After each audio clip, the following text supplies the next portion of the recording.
souhaiter la bienvenue à cette conférence de presse suite à la publication du rapport de la Cour des comptes sur la situation des finances publiques sur la période allant de 2019 à mars 2024.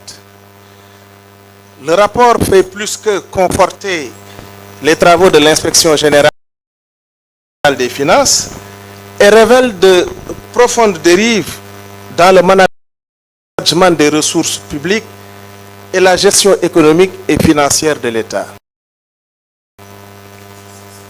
Dans ce contexte, il est de la responsabilité du gouvernement de communiquer avec les populations pour mieux mettre en contexte les travaux de la Cour, mais également pour mettre en exergue les mesures correctives envisagées par l'exécutif.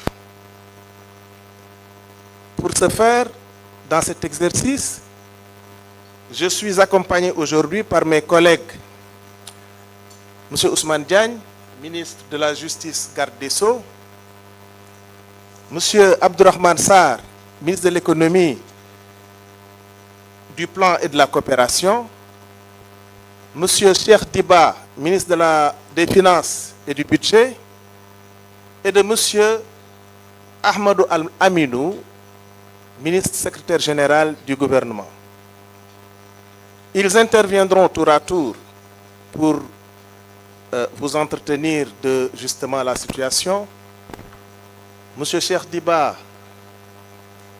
aura la primeur donc de cet exercice-là. Il parlera le premier en français. M. Abdourahmane Sarr parlera également en français. M. Ousmane Diagne parlera et en français et en wolof. Et enfin, nous donnerons la parole au ministre secrétaire général du gouvernement, à qui reviendra justement le devoir de s'adresser aux Sénégalais en wolof pour résumer tout ce qu'on aura dit. C'est par la suite qu'on vous donnera la parole pour quelques questions donc, que vous aurez à poser aux différents intervenants. Sans plus tarder, je vais laisser la parole à M. Cheikh Diba, le ministre des Finances et du Budget. M. Diba, vous avez la parole. Merci beaucoup. Merci beaucoup, M. Amadou, ministre de la formation professionnelle du porte-parole du gouvernement. Mesdames, Messieurs les représentants des médias, chers compatriotes, Mesdames et Messieurs, le Sénégal s'engage aujourd'hui dans une ère de transparence et de responsabilité. La publication du rapport définitif de la Cour des comptes sur l'audit des finances publiques est une étape historique pour notre pays. Cet exercice sans précédent incarne la volonté du président de la République, son Excellence M. Bassirou Diomaye Diakhar. Exercice sans précédent incarne la volonté du président de la République, son Excellence M. Bassirou Diomaye Diakhar Faye, du Premier ministre Ousmane Sonko et le peuple sénégalais a clairement exprimé lors de l'alternative de mars 2024 une exigence de transparence absolue dans la gestion des affaires publiques. Aujourd'hui, nous tenons cet engagement. En effet, c'est sur instruction des plus hautes autorités que le ministre des Finances et du Budget a initié un audit global des finances publiques. Un exercice qui s'inscrit dans une volonté de clarification et de redressement en conformité avec les principes édictés par la transparence budgétaire, loi 2012-22 du 27 décembre 2012. Le premier acte fort de fonction fut de mandater l'inspection générale des finances pour procéder à un audit approfondi de la gestion de nos finances publiques. Pendant plusieurs semaines, les vérificateurs de l'inspection générale des finances ont scruté, analysé et évalué chaque engagement budgétaire et chaque dette contractée afin d'établir un état des lieux précis et incontestable. À l'issue de cet exercice, un rapport détaillé a été transmis à la Cour des comptes, institution indépendante chargée de certifier les données et d'évaluer la situation financière nationale. Je voudrais me féliciter de la qualité du travail accompli par la Cour des comptes qui a mené le processus de certification avec professionnalisme et impartialité. Je salue également l'engagement et l'expertise de l'Inspection générale des finances ainsi que des services impliqués dans l'élaboration du dit rapport, tout comme la qualité de leur collaboration avec la Cour des comptes tout au long du processus de certification. À travers cet exercice, le Sénégal réaffirme son engagement envers la transparence et la responsabilité dans la gestion des ressources publiques. Il s'agit non seulement d'un devoir envers les citoyens, mais également d'un pilier de notre démocratie. Tel qu'il était attendu, la Cour des comptes a passé en revue la gestion des finances publiques sur la période 2019-2023 pour mettre en lumière des insuffisances dans les procédures et sur le plan organisationnel et pour procéder à des ajustements sur les statistiques de finances publiques, notamment l'encours de la dette et le déficit budgétaire. Ce qu'il faut retenir, je le répète, ce qu'il faut retenir, c'est que ce rapport est une photographie fidèle de la situation financière du pays. Il confirme et valide les constats établis par l'Inspection générale des finances et met en lumière des insuffisances qu'il est désormais impératif de corriger avec rigueur et détermination.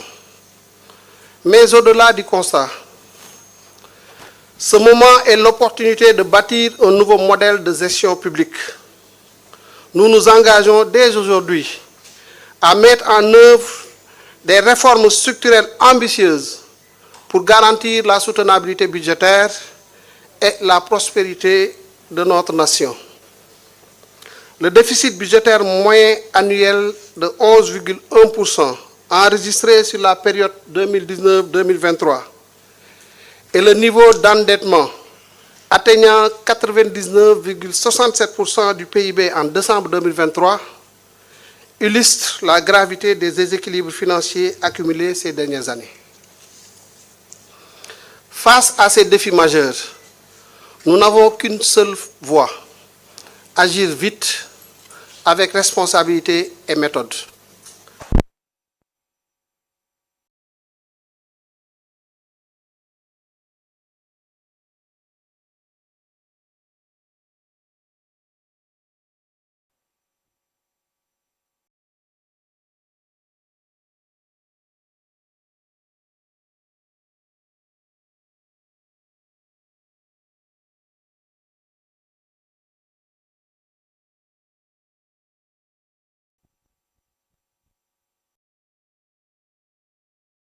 Petite interruption. Voilà. Voilà, retour sur le plateau central.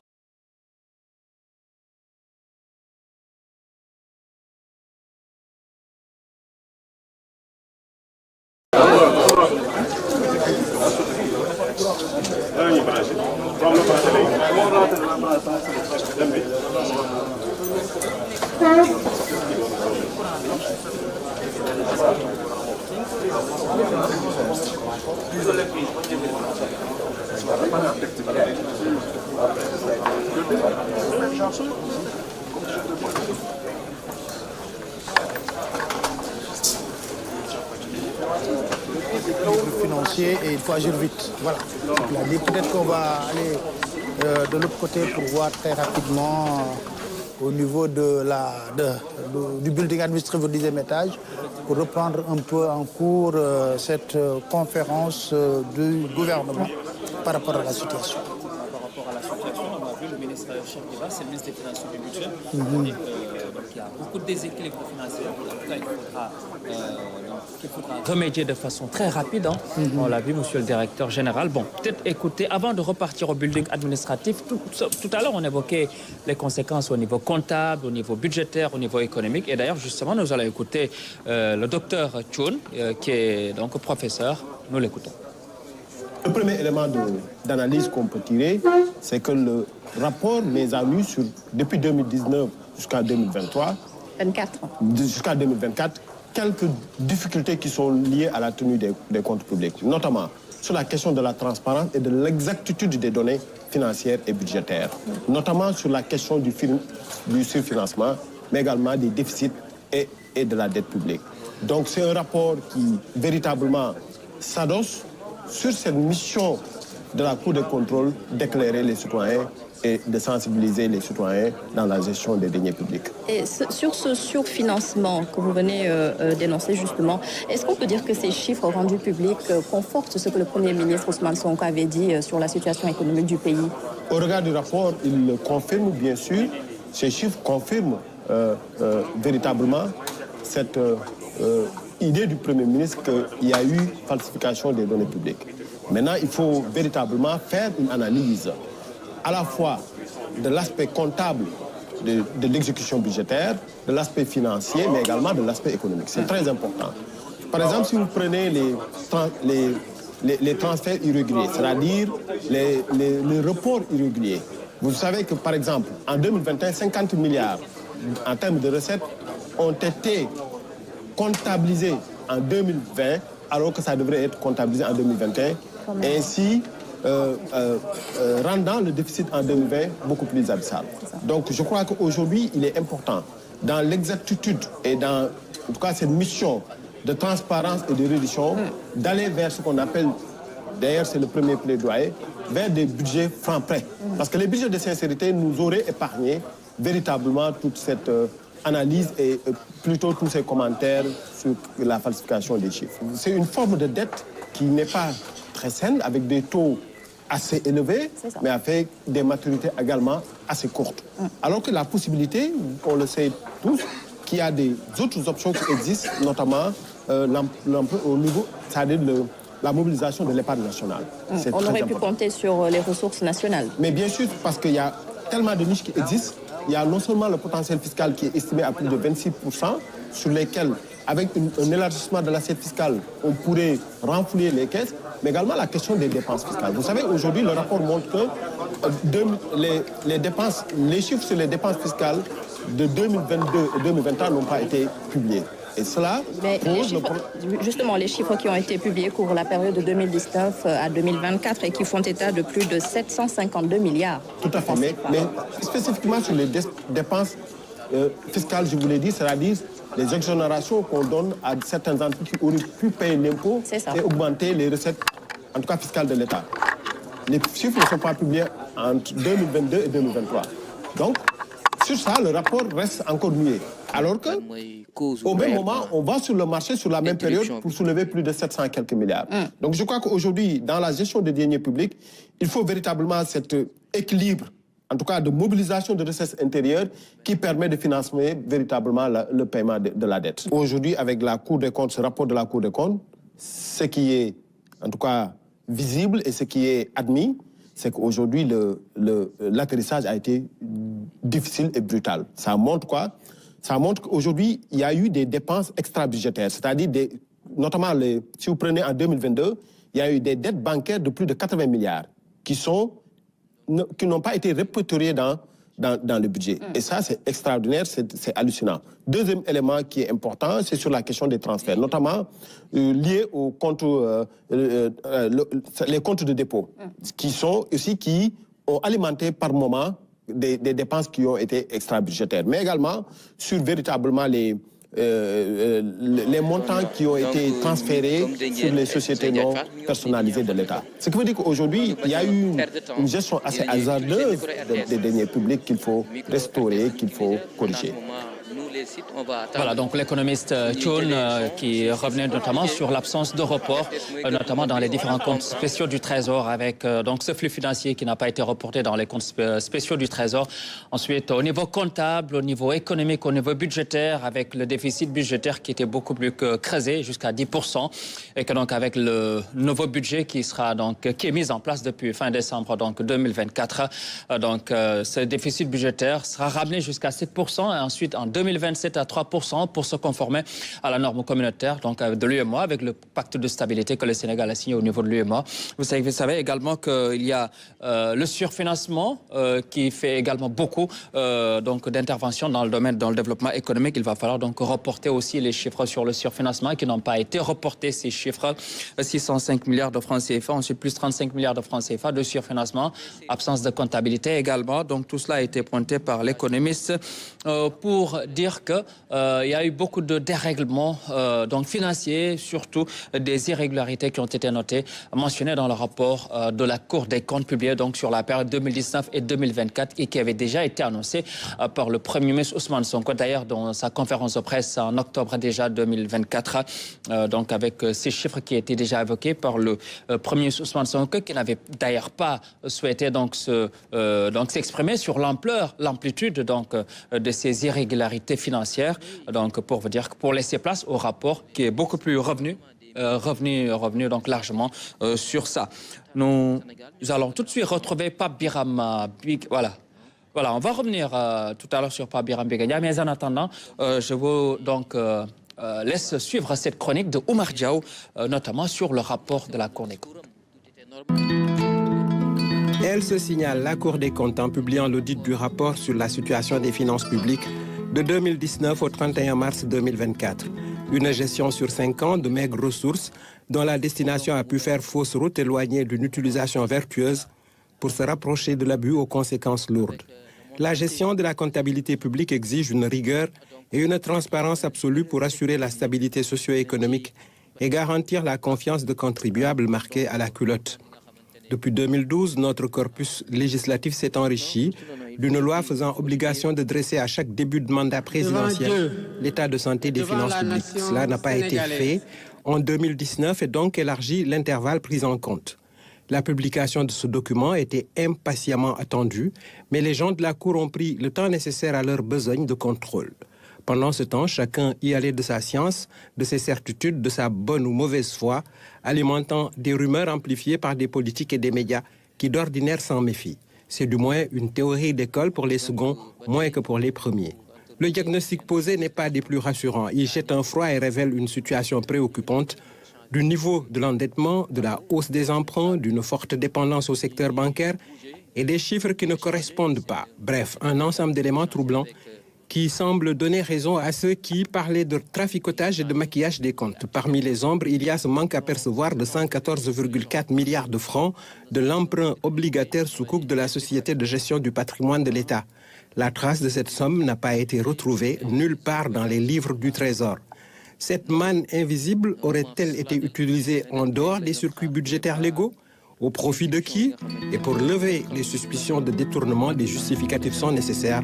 Le peuple attend d'être édifié. Voilà, donc merci beaucoup Oumar Diaw pour cette chronique donc, sur l'utilisation des deniers publics. Je vous rappelle que nous allons retrouver dans quelques instants les équipes de la primature. Donc juste pour vous dire que la conférence de presse du gouvernement donc, se poursuit. Monsieur le directeur général. Il y a même une interruption. Une interruption, en ce moment, qui était indépendante de notre volonté. Voilà, ce n'est pas lié à la RTS, mais il y a même interruption au niveau de la conférence pour quelques soucis. Et d'un moment à l'autre, qu'on va reprendre les ministres préposés pour assurer et animer cette conférence vont reprendre la conférence de presse du gouvernement. Juste rappeler aux téléspectateurs qui nous suivent que la Cour des comptes a certifié l'audit qui a été réalisé par l'Inspection générale des finances et qui revient un peu sur la transparence, la responsabilité, mais qui pose deux problèmes majeurs au niveau financier, l'encours de la dette et le déficit budgétaire, et que dans les propos liminaires du ministre des Finances, M. Cheikh Diba. Le rapport est fidèle. Et aujourd'hui, ils sont conscients de la situation et cette situation impose tout simplement de bâtir un nouveau modèle et d'aller très vite dans les réformes institutionnelles ambitieuses. Mais je dirais moi-même... building bi booba fay nañ ci ay milliards yu dul jeex building bi te pare ñuy wax ndax dañuy toxu wala duñ toxu bâtiment bi pare woon na waaye amul woon sécurité pour ñu ñëw fi ñuy waxtaan di waxtaan ak kenn ko dénkoon ay réunion yu bari def nañ ko ci salle bii di wax ak moom dama bëggoon RTS nañ jël lii may wax ndax il faut nit ñi comprendre incident bi arrivé dafa bokk ci malgouvernance bi incident bi dafa bokk ci les éléments de malgouvernance je suis placé pour le dire parce que building bi man maa koy gérer bi ni fii ñëw ba nu xoolee ba gis ne les éléments de sécurité ñi ngi fii ñu ne ki yore kin ko joxoon pour mu tabax ko yeggale ko mu ne mënu ko di ñu dawloo ba actuellement ñun ñoo koy eggale en régie ñun ñoo ko yeggale en régie ba léegi recette provisoire bi réception provisoire bi ñi ngi fi notamment pour courant bi ci foo xam ne def nañ ci ay milliards ñemewu maa wax chiffre waaye ay milliards lañ ci fay et gis ngeen ñu tey lim ñuy jural mooy ne ñun ñoo obligé demaat wutaat des entrepreneurs des entreprises yoo xam ne ñoom ñoo ñaar a yeggale le courant fort ñi ngi actuellement ci côté boobu des entreprises sénégalaises très responsables qui sont venues nous appuyer pour ne pas les nommer la sénégalaise de l'électricité moo nekk actuellement di ñu jàppale pour ñu reprendre at électricité bi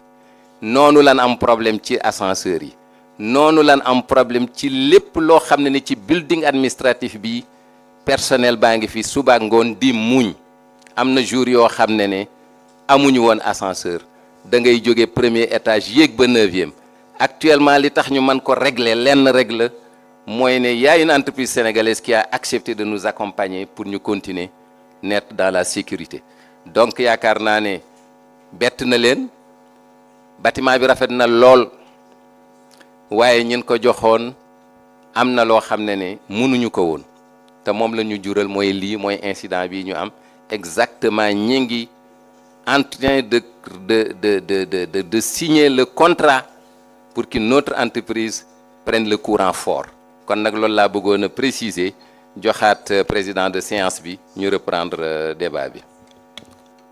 Jërëjëf monsieur Lo, je crois que c'était très bien de préciser tout cela. Et nous allons donc continuer cet exercice de transparence, de vérité que monsieur le ministre des Finances a commencé. Monsieur le ministre, je vous redonne la parole.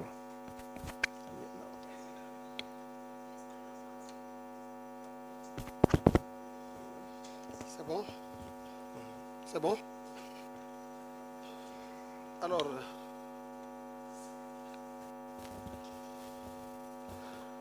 la coupure est arrivée juste au point médian de ma communication, puisque je venais de terminer la première phase de cette concernée les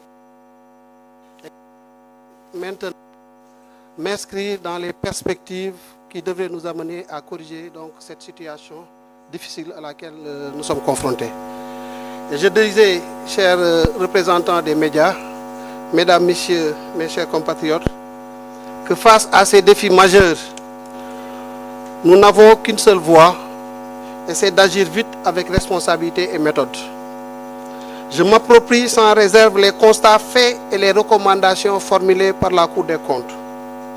C'est pourquoi, face aux défis relevés, le gouvernement a déjà engagé une réforme en profondeur de la gestion budgétaire et de la dette publique avec un objectif très clair: assurer la viabilité des finances publiques tout en préservant notre souveraineté économique. Ces réformes s'articulent autour de 3 axes majeurs. Premièrement, le renforcement du contrôle budgétaire et de la gestion des investissements publics. Deuxièmement, la modernisation et la digitalisation de la gestion des finances publiques. Et troisièmement, les réformes structurelles visant à une réorganisation des services impliqués dans la gestion de la dette. Ces réformes structurelles seront traduites comme suit et mises en œuvre de manière séquencée. Premièrement, il faudra améliorer la qualité comptable et de l'information financière à travers la mise en place d'un système d'information intégré de gestion des finances publiques, garantissant un meilleur contrôle des dépenses et des financements. Cette modernisation permettra d'améliorer la qualité et la fiabilité des données financières, de faciliter leur accessibilité et d'assurer la sincérité des comptes publics. Un contrôle plus strict des projets financés sur ressources extérieures, avec la désignation d'un agent comptable chargé du suivi comptable des projets financés à cet effet. Et cette mesure vise à assurer un contrôle rigoureux et une meilleure gestion des engagements financiers du pays. Il faudra aussi veiller à la réorganisation du réseau comptable afin d'accélérer la centralisation des données, d'améliorer leur fiabilité et d'optimiser la gestion de la trésorerie de l'État. L'intégration de supports indispensables facilitera la fluidité des opérations comptables et garantira une meilleure traçabilité des flux financiers. Le deuxième axe porte sur la réforme de la gestion de la dette publique. Et il s'opérera à travers le retour à l'orthodoxie en matière de gestion de la dette par une centralisation des fonctions de négociation, d'utilisation et de gestion de la dette publique. Cette centralisation permettra de surmonter les difficultés liées à la dispersion des compétences dans l'administration de la dette publique. Elle se fera en réunissant de mobilisation des financements. Et cette réforme devra garantir une meilleure coordination de l'information financière et une gestion efficiente des ressources publiques.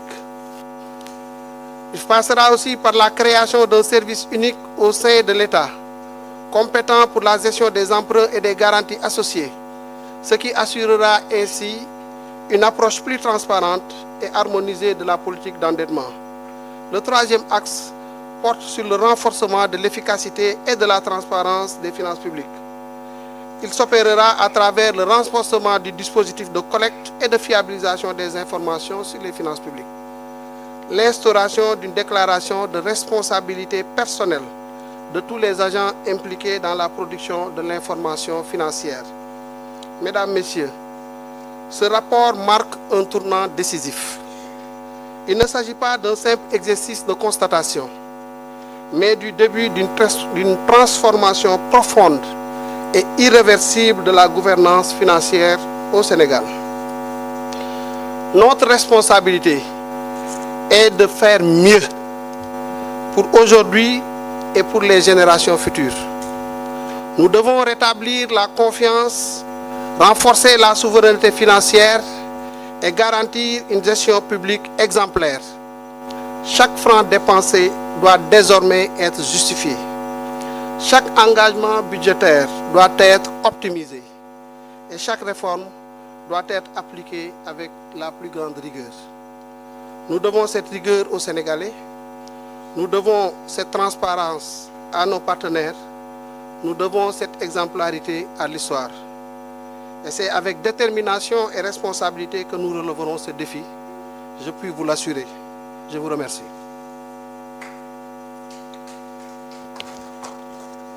Merci beaucoup, Monsieur le Ministre. Merci pour cet exposé clair, limpide et structuré. Et je m'en vais tout de suite vous dire que cet exercice de transparence ne saurait s'arrêter comme ça. C'est la raison pour laquelle nous allons donner la parole au ministre de l'économie, du plan et de la coopération. Monsieur Abdourahmane Sarr, vous avez la parole.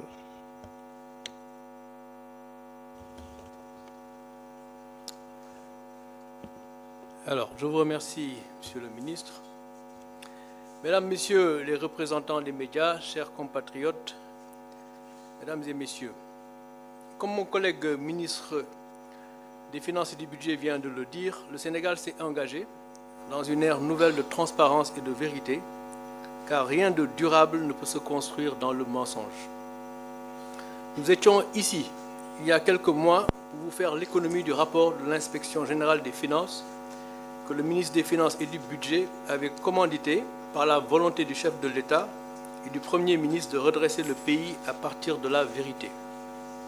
L'audit de la Cour des comptes a confirmé ce qui avait été dit avec une ampleur plus grande sur les déficits et donc sur la dette qui a été accumulée ces dernières années. Cette dette était à 99,7% du PIB à fin 2023. Beaucoup de dépenses ont été engagées en dehors des circuits budgétaires normaux et sans autorisation parlementaire. Ceci a été rendu facile par des pratiques budgétaires qui consistaient, d'une part, à effectuer des transferts budgétaires dans des comptes de dépôt de l'État afin de pouvoir effectuer des dépenses supplémentaires non autorisées et pouvoir assurer le service de la dette cachée, contractée sans autorisation parlementaire. Certaines de ces dettes, dans une moindre mesure, venaient du secteur bancaire local, mais surtout de décaissements sur des projets financés sur ressources extérieures parce que l'argent était disponible auprès des partenaires. Pour donner un caractère légal à ces pratiques, les autorités sortantes donnaient des lettres de confort ou des lettres de couverture budgétaire afin que les travaux en question, non prévus par les lois de finances votées, puissent se faire. De ce point de vue, il est important de comprendre que ce n'est pas parce que des ressources sont disponibles chez des partenaires qu'il faut les mobiliser, surtout pour des projets qui ne sont pas productifs. Ce n'est également pas parce que des ressources sont disponibles qu'il faut les mobiliser, surtout si la conséquence est une accumulation de dettes que vous risquez de ne pas pouvoir rembourser puisqu'elles n'étaient pas prévues dans vos capacités. Ce sont ces pratiques que nous avons arrêtées. Mesdames et Messieurs, ce qu'il faut donc retenir est que les déficits élevés que vous avez constatés dans le rapport de la Cour des comptes par rapport à ce qui avait été annoncé par l'ancien régime sont des régularisations pour constater ces dépenses extra-budgétaires.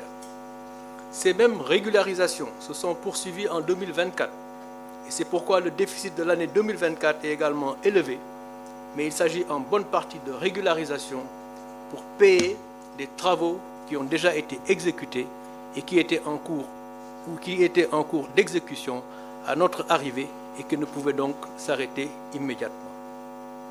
Il y va de même du déficit budgétaire de 2025 qui est projeté à 7,1% du PIB. Ce déficit sera ramené à 3% du PIB dans un horizon raisonnable, de telle sorte à réduire également la dette à 70% du PIB, comme demandé par les critères de convergence de l'UEMOA, également dans un horizon raisonnable. Les projets qui seront inclus dorénavant dans le budget seront strictement ceux alignés à la vision 2050 et compatibles avec les lois de finances. Ce message que je viens de livrer est important et mérite répétition. Le travail qui a été fait est un travail de régularisation pour pouvoir constater l'origine du stock de la dette que nous constatons aujourd'hui et qui ne souffre pas d'équivoque chez les banques et chez les partenaires du Sénégal. Une fois cet état de fait compris, c'est-à-dire la connaissance du stock réel de la dette, qui est de 99,7% du PIB en 2023, quelle va être la trajectoire à l'horizon 2029-2035? La dette sera ramenée à 70% du PIB dans un horizon raisonnable, comme je viens de le dire. Elle sera donc sur une trajectoire baissière. Nous ramènerons le déficit budgétaire à 3% du PIB dans un horizon raisonnable, de telle sorte que cette trajectoire de la dette soit descendante. À nos partenaires, je voudrais dire que cette trajectoire est crédible, car le déficit est déjà presque à ce niveau. Ensuite, la croissance sera forte avec une croissance en moyenne de 6,5%. Elle est déjà au-delà grâce à la production de pétrole et de gaz qui vient de démarrer confortant la trajectoire de réduction de la dette sur la période 2025-2029 à venir. La dernière analyse conjointe de viabilité de la dette du Sénégal réalisée par le FMI et la Banque mondiale en juin 2023 avait maintenu le Sénégal à un risque de surendettement modéré. L'analyse de la viabilité de la dette réalisée par mon département révèle que la dette du Sénégal est toujours soutenable. Même si le ratio d'endettement a fortement progressé, l'ajustement budgétaire que nous avons entamé devrait aider à stabiliser cette dette à moyen terme. Nous avons une bonne structure de la dette, il est important également de le dire. Son coût moyen reste inférieur au taux de croissance de l'économie. Le taux d'intérêt moyen de la dette de 4,6%, alors que le taux de croissance, lui, il est projeté à moyenne de 6,5%, donc bien au-dessus du coût de notre dette. Et c'est la raison pour laquelle la dette sera sur une trajectoire descendante. La nouvelle stratégie d'endettement que nous avons élaborée devrait aider à réduire considérablement l'exposition du portefeuille d'endettement de dette en devises et à améliorer la viabilité de cette même dette. Nous allons attirer les non-résidents sur notre marché en monnaie locale afin d'approfondir notre marché en collaboration avec la Banque centrale dans un environnement de stabilité macroéconomique. Enfin, les résultats de l'audit devraient permettre, comme l'a dit mon collègue, une nouvelle orientation en matière d'endettement avec la fonctionnalisation du Comité national de la dette qui existe déjà et qui a des procédures tout à fait appropriées dont on a fait fi ces dernières années. Si les procédures du Comité national de la dette étaient suivies comme prévu, nous ne serions pas dans la situation dans laquelle nous sommes et ce comité sera donc actionné et fonctionnera tel que prévu. Le ministre des Finances et du Budget s'assurera également, comme il vient de le dire, que le front office de la gestion de la dette sera unifié avec un back office dans une seule entité, il vient de le dire dans ses propos. Le ministère de l'économie, du plan et de la coopération s'occupera de ce qui est communément appelé middle office, qui élabore la stratégie d'endettement en ligne avec le cadre macroéconomique et la viabilité de la dette et maturera tous les projets proposés au budget. De ce fait, les manuels de procédure que nous avons déjà et qui sont en ligne avec les standards internationaux seront donc totalement exécutés. La Direction générale de la comptabilité publique et du Trésor, compte tenu de ses aptitudes spécifiques liées notamment à ses interactions avec les marchés et ses prérogatives en matière de comptabilité de la dette, devra assurer aisément l'exécution des activités propres au front et au back-office. C'est également ce que le ministère des Finances et du Budget vient de dire. La Direction générale de la planification et des politiques économiques s'occupera du middle office, c'est-à-dire l'élaboration des stratégies d'endettement compatibles avec le cadrage macroéconomique. La Banque centrale, elle, sera consultée par les différentes fonctions de gestion de la dette. En ce qui concerne la vision Sénégal 2050 et la mise en œuvre de nos projets, le Premier ministre vient de finaliser un processus de sélection des priorités et les ministères vont finaliser leurs lettres de politique sectorielle d'ici la fin du mois de février pour un alignement parfait. L'avenir sera ce que nous en ferons comme Sénégalais. Si nous mobilisons nos ressources internes par la contribution de tous en échange de biens et services publics de qualité, la vision 2050 se réalisera. Un Sénégal souverain, juste et prospère, dans des valeurs fortes, par des territoires viables et compétitifs, base d'une économie endogène mais ouverte sur le monde. Je vous remercie. Merci beaucoup, Monsieur le ministre. À la suite des ministres en charge des finances et de l'économie, il ne reste logiquement qu'au ministre de la Justice, garde des Sceaux, de nous entretenir justement des conséquences de tout ce que nous sommes en train de vivre. Monsieur, chers collègues, vous avez la parole.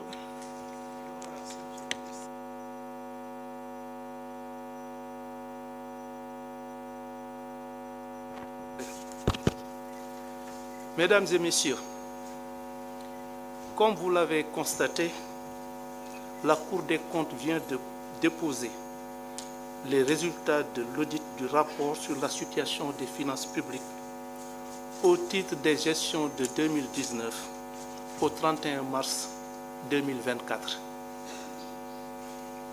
l'exploitation de ce document a permis de relever qu'en dehors des taux anormalement élevés de la dette, des manquements graves qui pourraient revêtir diverses qualifications pénales ont été constatés. Du faux en écriture, faux en informatique, détournement de deniers publics, escroquerie portant sur des deniers publics, blanchiment d'argent et enrichissement illicite, complicité et recel de ses chefs. Ces faits pourraient, à l'analyse, impliquer diverses personnes, notamment d'anciens ministres, des directeurs généraux, des comptables, des gestionnaires et d'autres particuliers. C'est pourquoi il est envisagé, dans le respect strict des principes directeurs de la procédure pénale, notamment la présomption d'innocence, le respect des droits de la défense, le respect du principe du contradictoire, la mise en œuvre diligente de toutes les mesures judiciaires nécessaires à l'élucidation de ces faits, l'identification complète de tous les responsables de ces irrégularités et leur traduction devant les juridictions répressives compétentes.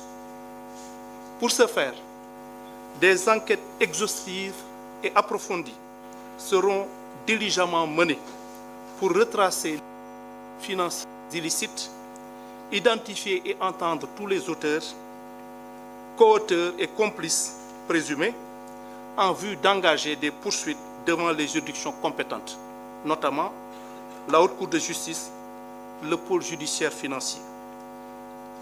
L'opinion publique sera tenue informée de l'évolution de la procédure. Mbokk yi ni ñu ko nemmeekoo ñun ñëpp ëttu attekaay bi ñuy wax Cour des comptes moo doon saytu maanaam ni ñu téye woon sunuy koom-koom ak sunu alal ngir nemmeeku ndax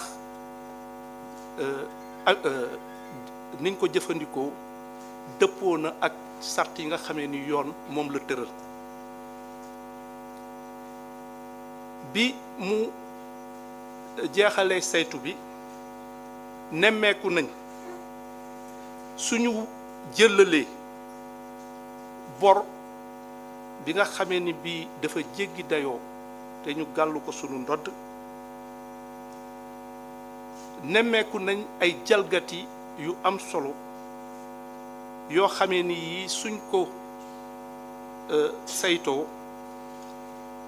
day xeetoo ak li ñuy wax le faux en écriture, l'escroquerie portant sur des deniers publics, maanaam jalgati alalu mbooloo mi nga xamee ni mi ñun ñëpp ko bokk, blanchiment maanaam lewal alal boo xamee ni bii awul yoon jéemal lewal loolu, ak itam ñi nga xamee ni ñii ñoom ñëpp dañ leen ko téyal wala ñu jàppale leen ci jalgati yooyu. Jàpp nañ ni mbir yi tëdde te ñu xam ni Cour des comptes dafa nekk organe de contrôle maanaam saytu boo xamee ni bii ni ma ko waxee woon ci sa njëlbeen ga c'est une juridiction crédible maanaam dafa nekk ëttu attekaay boo xamee ni bii anam yi muy liggéeyee day nekk anam yoo xamee ni yu leer naññ la yu dëppook yoon ak te it ñu moom seen bopp ba nga xamee ni kenn du leen xolloo fu ñu bëggul xool wala fu dëppoowul ak yoon. te ñoom bi ñu nemmeekoo bi ñu paree ci loolu li ñu jàngat bokk ci njëlbeen gi moom mooy mën nañu jàpp ni am na ay kilifa yu mag yoo xamee ni ay ministre ñu woon ci nguur gi nga xamee ni gii moo fi newoon wala ñu nekk ay directeurs généraux de société ay comptables des gestionnaires ak ñeneen moo tax am nañ yéene bu tar suñu nangulee ñëpp ñi nga xamee ni ñii war nañ leen déglu ci te muy la présomption d'innocence maanaam ñu njort ni laataa na at na wala li nga xamee ni lii dañ leen koy tuumal ak aussi seen àq ak seen yelleef ñu sàmmoonteeg ñoom si lu wér am nañu yéene bu wér ak bu tar boo lépp li nga xamee ni lii war nañ koo def wala képp koo xamee ni kii am na ci cër ñu war koo déglu ngir seet lan lañ koy war a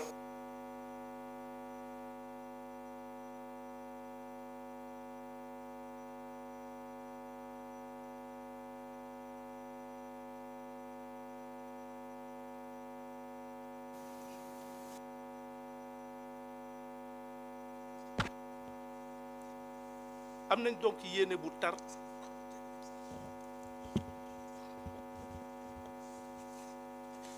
am nañ yéene bu wér boo xamee ni dinañ ko topp saytu ko ci anam yu leer nañ ba képp koo xamee ni kii laale nga ci lépp li la xamee ni yoon tëral na ko walla war nañ la kaa teg ñu teg la ko ci anam yu leer nañ te du tere lépp li nga xamee ni sa àq la ñu nangul la ko jox la ko ba mat sëkk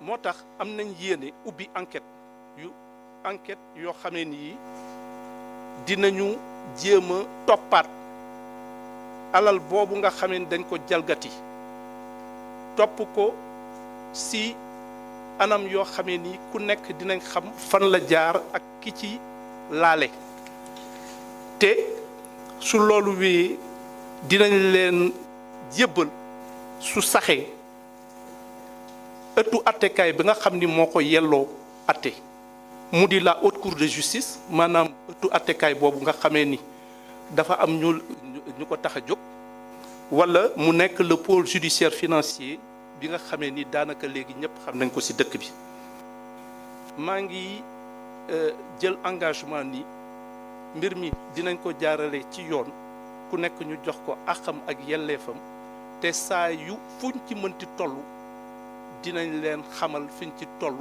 liñ ci def ak liñ ci yéene maa ngi leen di sant leen gërëm jërëjëf.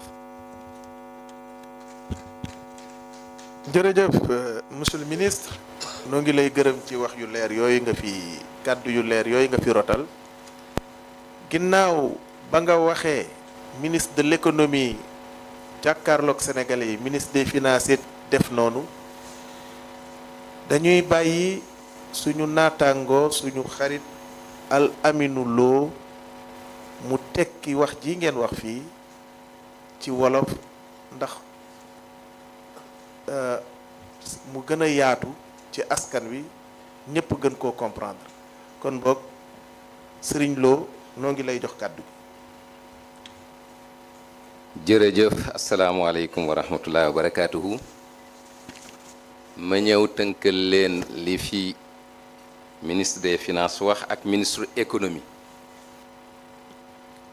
juróomi weer ci ginnaaw tase woon nañ fii gouvernement bi ñëw leeral lim fi fekk bi mu koy leeral nag du leneen lu dul yoon a ko tënkoon ne ko bu nu amee alternance ba président bu bees ñëw ñetti weer lan la may pour nga wax li nga fi fekk boo ko bindee ministre des finances bind ko ba pare ni mu ko waxee léegi ngeen jébbal ko cour des comptes mooy ñan mooy ñi nga xam ne ni ko tribunal di defee ñoom lu jëm ci koppar ku ca pare ñoom ñooy tribunalu koppar bi ñooy xool ndax liñ leen wax noonu la wala du noonu rapport bi bu ngeen gisee turam dane ñoom dañoo ñëw saytu rapport bi ministère des finances defoon ci kopparu réew mi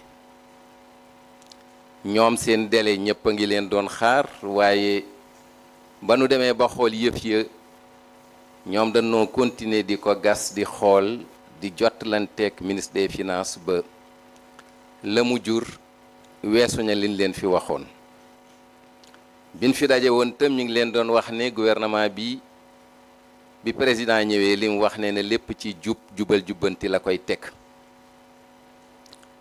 jubbanti nag boo koy def maa ngi leen ko fi doon wax ne dëgg lum la mënul may du la ko xañ ba gouvernement bi décidé ne day wax yëf yi am nañu doon ne bu ngeen ko waxee da ngeen sonn waaye lin fasanteeg askan wi mooy ne duñ leen nëbb dara léegi bi courant bi coupé wax naa leen ne li ko waral mbir mi nag dëgg-dëgg jàmbaar mooy def li ñu defoon ndax biñ ko waxee ba pare képp nga xam ne ñooñu daan lebal danoo mujj téye seen loxo muy FMI muy Banque mondiale terewuñoo tëdd terewuñoo lekk terewuñoo naan terewuñoo faju gaa bin fi mujjee maa ngi leen doon wax ci waxi njàmbur ne booy dox dégg nekk ci say tànk soo sooxul dana jaaxal ñépp kon nag ñun bi ñuy wax ak yéen dañ leen waxoon ne li dëkk bi di dundee ñu wax ñu ko dañ ne koppar bi ñu dajale woon pour di ci dund at mu ne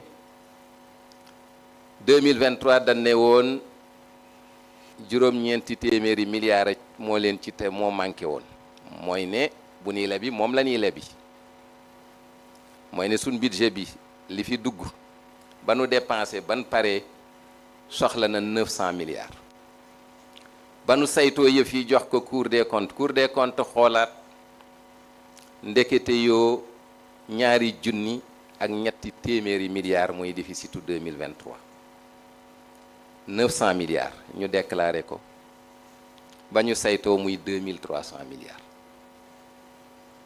waaye ba ñëwee ca bor ba fekkuñu ko fa ndax liñ déclaré woon ci bor dañ ne woon fukk ak ñetti junniy milliards yu teg juróom ñetti téeméeri milliards 13000 milliards ba nu xoolee yëf yi ndekete yokku na juróomi junniy milliards ak ñatt téeméeri milliards bi nu fi mujjee ñuy génnee chiffres yi dama doon wax ne sénégalais bu ne yoreel nga 900 000 francs mooy téeméeri junni ak juróom-ñeent fukk 1 million bu manqué 100 000 francs léegi nag 100 000 francs bi tegu na ci sénégalais bu ne liir bay doog a judd ba lu ne wax nañ ko ci mais loolee réalité bi mooy ne boru ren ña koy fay xale yi la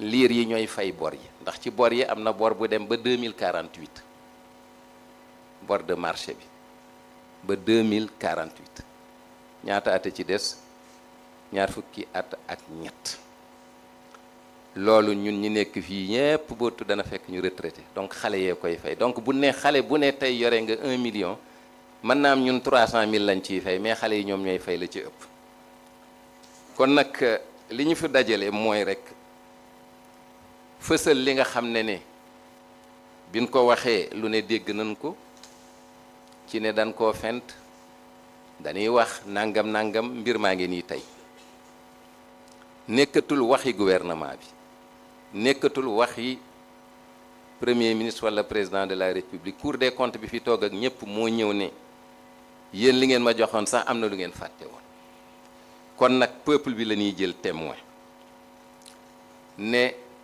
dëkk bi bu fekkee ne ni nga bëgg mu doxewu ko nan xam ne ni gouvernement bi jàmbaar la ndax ku ñëw ci sa ndodd li ci tegu ci ba pare nga doxal campagne agricole ba pare salaire tëbagun ko ba pare hôpitaux yaa ngi dox du ñàkk ay tolof te loolu dañ ci bëgg a woo nit ñi premier ministre gën a jekk ci wax ñu ko mooy ne lu mel nii ku ko fi fekk ba pare fexe ba léegi sa biir kër yaa ngay jéem a fexe xale yi duñ xiif la nga man ngay def loolu jàmbaar nga koy def te yaakaar naa ne bu nu ko deful woon tam dana am explication waaye jub gi ak jubal moo tax ñu def li ñuy def ndax buñ jubul woon jubalun def na ñoom xawma nu ñuy nem kon nag weer yi jàll def nañ liggéey bi am na lu ñu metti am na lu leen metti nekkunu fi rek di xarab danoo nekk aussi di wut ay solution te solution yi amewuñ ko ci lu jub ak jubal ba nga xam ne kopparu réew mi ñu daal di koy yor ci nin ko war a yore ministre des finances wax na ko li xew day loo xam ne il faut que ñu dem jooyanti ko la ca jiitu mooy ne fexe luñ waxati muy dëgg te loolu mënees na koo gëm ndax buñ ko deful woon mën naam duñ toog fii ba léegi dëkk bi ma nga suux mooy fexe lépp loo xam ne daa jëmati ci kopparu réew mi lépp dañ koy awale ci machine yi amul lu ñuy denc amul lu ñuy séddoo amul lu ñuy kii lu ñuy la gaa léegi ñuy wax ñii fu nekkoon ban koy wax déedéet yéen ñii seen kër ku ci dem sa kër la xale ya denc ca kër ga ku ko xam man ngaa ubbi sa gaal def ca la ngay def ron lal nga dugal ca la nga cay dugal léegi loolu lañu bëgg bum amati mooy ne système statistique bi kenn amatul droit def ca loo xam ne mënoo ko coo def wax ji bari woon na fu Cheikh Diba nekkoon fu Al Aminu Lo nekkoon dara yéen ci seen biir kër am na luy xew ci seen biir kër yëgu leen ko te yéenay borom kër ga kon nag loolu wëratul am li war a am mooy jël na engagement ne lépp lu jëm ci qualité comptable information financière amatul dara lu ci kenn di nëbb te loolu bu ko waxee ñu gëm ko ndax lu toll fukki weer ngi nii ñuy doxal te loolu yaakaar naa kenn ñemeetu ko fi ñaareel ba wax na ci bor yi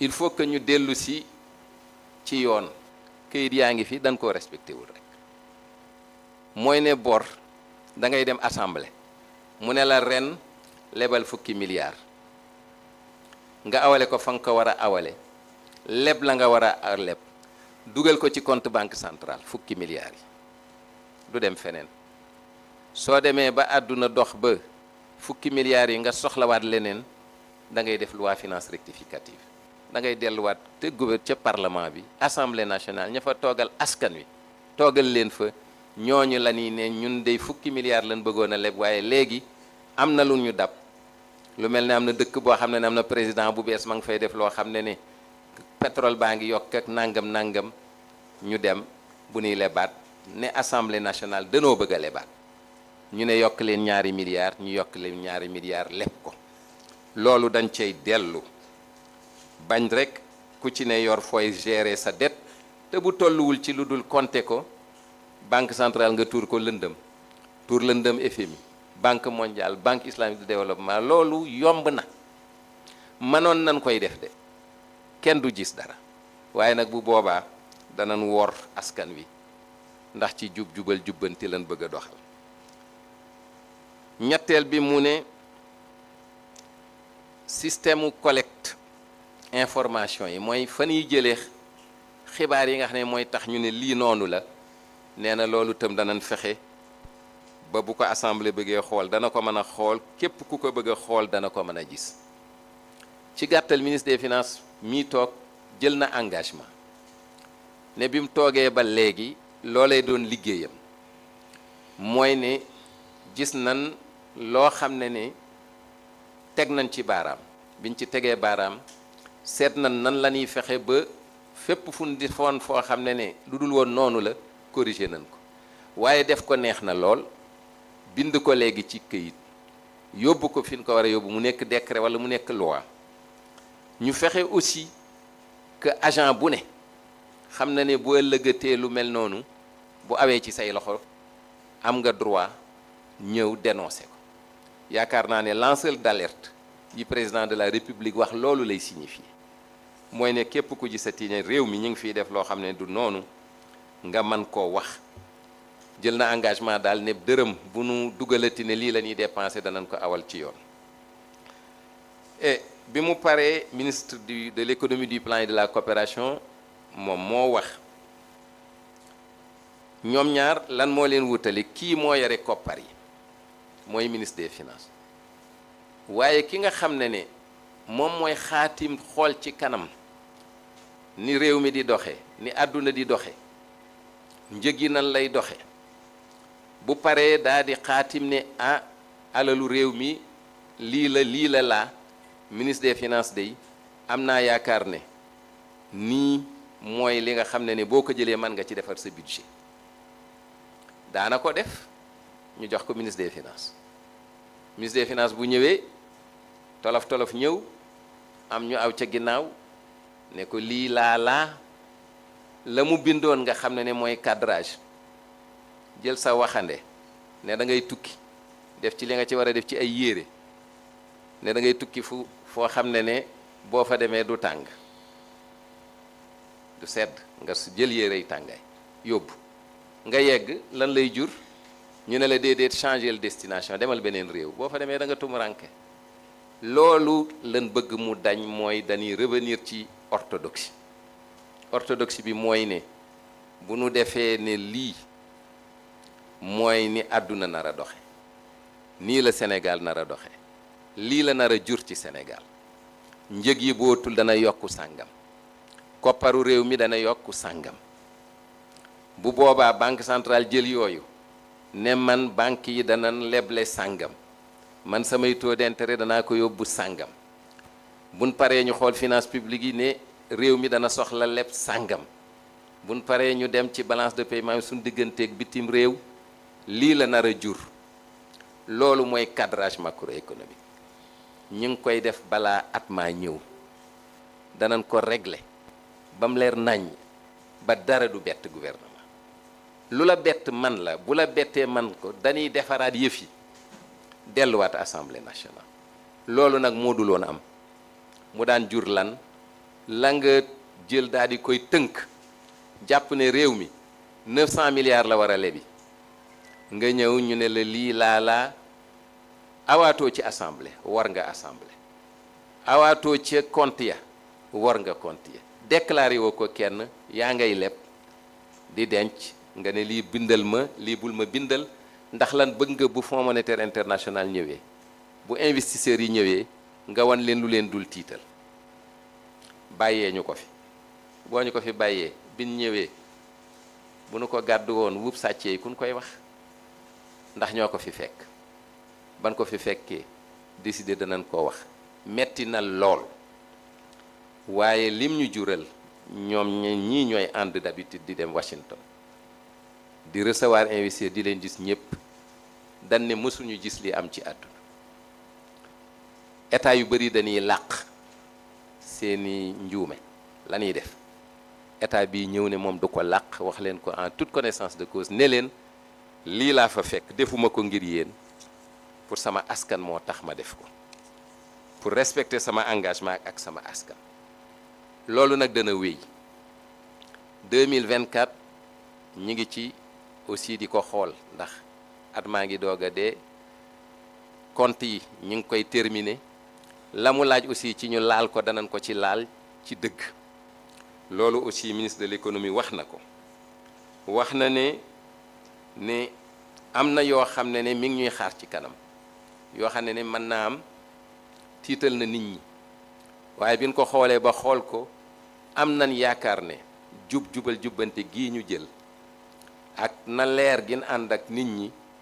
liñ ciy jëlee mooy ne chiffre 2024 ak 2025 buñ ca paree ñëpp dana nenu yéen effectivement waroon ngeen ko def gaa bor bi bari na ci gàttal alalu Sénégal bu doon at mi dee na ñu koy jéem a xayma li ñuy wax produit intérieur brut mi ngi toll ci fukki ak juróom-ñetti junniy milliards 18000 milliards moom lañ wax ne Sénégal moom la alalam di yokk at mu ne 18000 milliards ñun tey leb nañ 18000 milliards Sénégal la muy liggéey ci at moom la leb mooy ne tey ku ñu réglé woon xawma foo ñu jëlee xanaa njàkka njaay ndax du nu yoreeti benn dërëm 18000 milliards yooyu nag il faut ñu waxante dëgg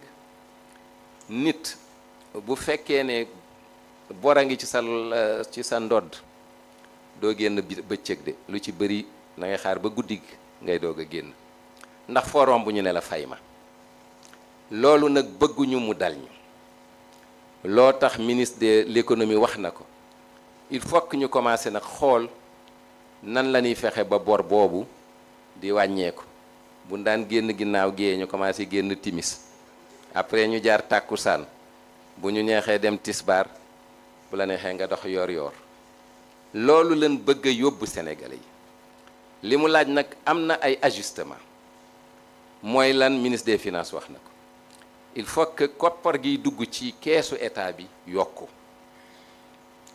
te loolu maa ngi koy wax fu ma toll nit ñi waroon nañ xam ne ku ci ne war nga fay l'impôt te l'impôt kenn du ko jël si yaa koy yóbbu loolu il faut que Sénégalais yi xam ne 18 000 milliards ku ko yorey bor di génn guddi laaj na yow sa wàll bopp nga xool lan nga war a mën a def ba ñuy bañ a génn te di làqatu kenn loolu day loo xam ne responsabilité individuelle u Sénégalais yi la ñaareel ba mooy sunuy dépense keroog ñu ngi wax ci ordre de mission gouvernement bi ci ñooñu lañ ko commencé gouvernement baa ngi wax ci rationnement yi courant bi leneen ak leneen loolu la ministre de l'économie wax ne il faut que ñu fexe defaraat yëpp ba bor bi bu nekkatul 100% la ñuy gagné ñu fexe yóbbu ko 70%. 70% ñëpp a jàpp ne am nga loo nooyee ndax lekk ba ci sa mu yegg ci sa boli doo noy il faut que bor bi ñu wàññi ko te loolu engagement bi ñu ngi koy jël kanamu ñëpp mën na ne jafewul tappale yi leen fii jële fi aussi la njuuj njaaj yi fi daan def ci bind yi delloowaat lépp Sénégal amul lu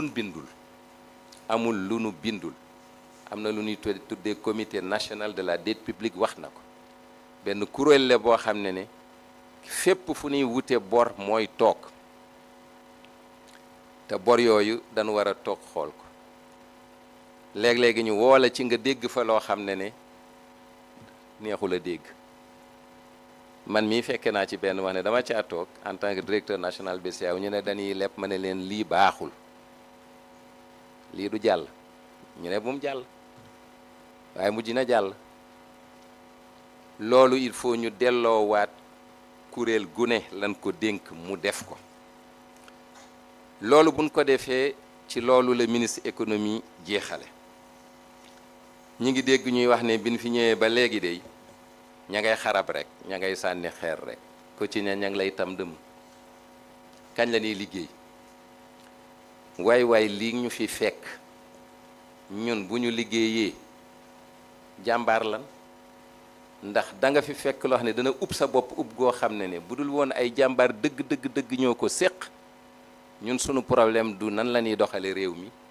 mais nu ñuy mucce te mucc googu dañu yegg si rek engagé li ñuy wax agenda Sénégal 2050 fan lañ jëmale Sénégal fileeg ñaar fukki at ak juróom yi ñu jëm incha allahu ñu ne ñu de ku koy fekke waaye kuy liggéeyaloo sa bopp say doom ak say sët ngay liggéeyal looloo tax agenda 2050 bi xàcc ñaar fukki at ak juróom ci kanam ba pare def ko pàcc fukki at ak juróomi at dellu si waat jël fukki at yi ne juróomi at yu ne la may liggéey muy lan na la liggéey 2025 2029 raxas nan bam set gis nan raakool bi fan moo daan bënn kër gi fan moo fa lëndëmoon defar nañ lépp bam set wecc li ci des mooy ànd ak sénégalais yi exécuter plan quinquennal 2025 2029 bi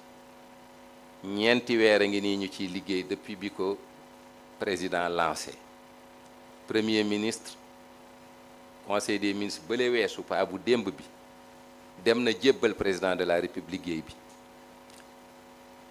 ñu daal di koy tënk ci 276 projets ci juróomi at yi di ñëw luy tolloog ñetti téeméeri projet yoo xam ne ci leen bëgg soppi xar kanamu Sénégal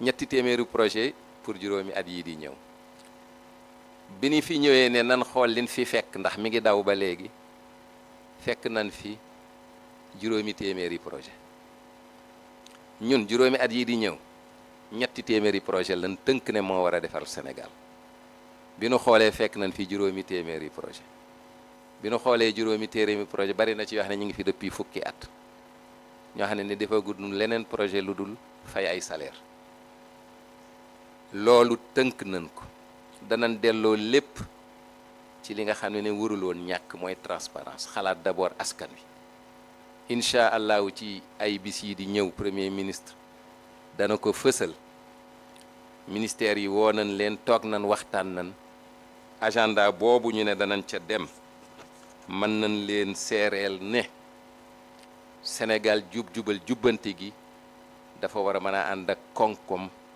ni ko vision président de la République waxee prospérité ànd ak souveraineté mooy moom sa bopp waaye ànd ak aussi ay valeur mooy ne lii fi xewoon nga xam ne kenn xamul noo koy tudde du fi amati ndax jom lan ñu jàngal jàpp sa njàmbur bañ a laal loo moom alalu mbooloo la loolu nag ci loolu la ñu bëggee tënke prochain plan bii ñu jëm te am nañ yaakaar ne incha allah bu ci Sénégalais yi jàppee nangu ne du ñàkk mu am ay sacrifice yu ñu leen laaj ndax bu leen fàtte ne tayele nan lépp loo xam ne ñu ngi koy liggéey ci at tayele nan ko ci ay bor wasalaamualeykum wa rahmatullahi wa barakatu.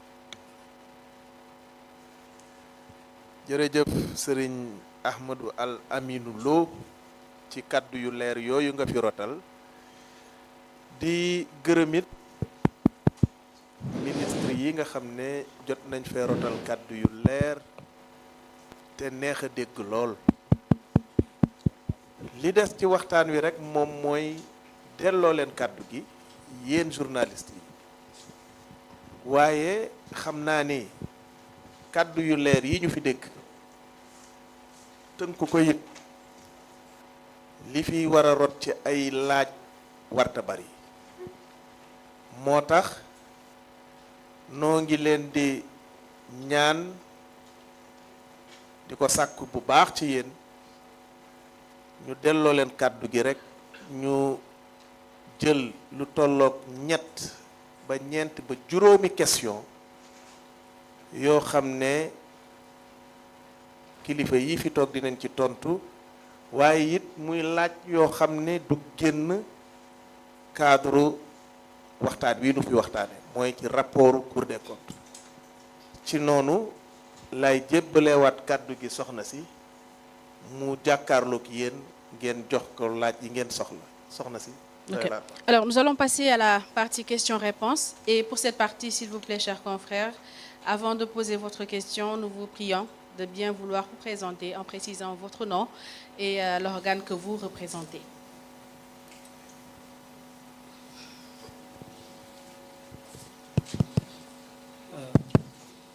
Merci beaucoup à tous, merci beaucoup aux différents ministres. Mes questions sont, je m'appelle Demba Dieng, journaliste au service économie du quotidien national Le Soleil. Mes questions sont particulièrement adressées à Monsieur le ministre des Finances, Cheikh Diba. La première est celle-ci.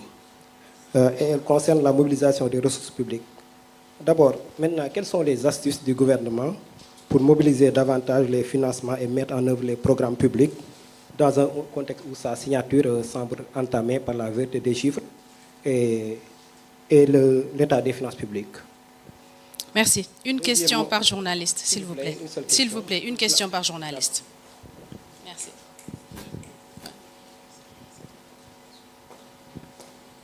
Bonjour tout le monde, moi c'est Aminatou Diallo, je suis journaliste à la radio économique Trade FM.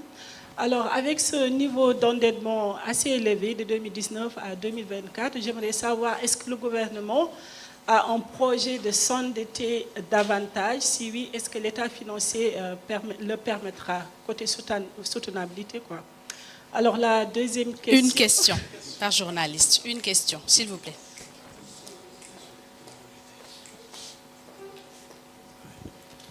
Bonjour, Maguette Sey, Walf Quotidien.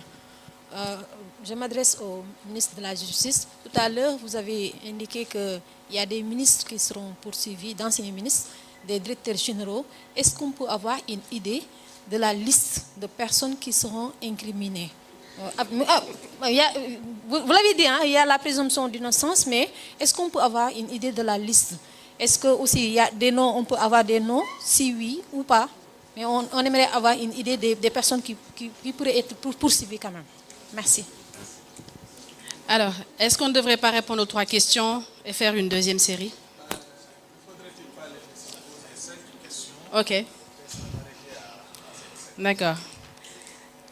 Alors, Sénégal, pays de la Teranga, on va laisser la presse internationale poser sa question. Merci beaucoup, madame. Catherine Heuye, journaliste Bloomberg News. Suite de mes collègues qui a aussi posé des questions par rapport à ce niveau de dette élevé. Est-ce que vous attendez une dégradation de notes, d'agence de notation? Et comme si ça c'est le cas, comment vous comptez financer le financement pour 2025? Est-ce que ça change votre programme si vous ne pouvez pas aller au marché extérieur de la dette? Cher Fall. Merci beaucoup. Bonjour à tous. Bonjour, cher ministre. Donc, merci également pour cet exercice de redevabilité, comme vous l'aviez précédemment tenu en septembre 2024. Alors, ma question... Vous êtes monsieur Cher Fall. Cher Fall. Oui, Quel organe? Dakar Actu.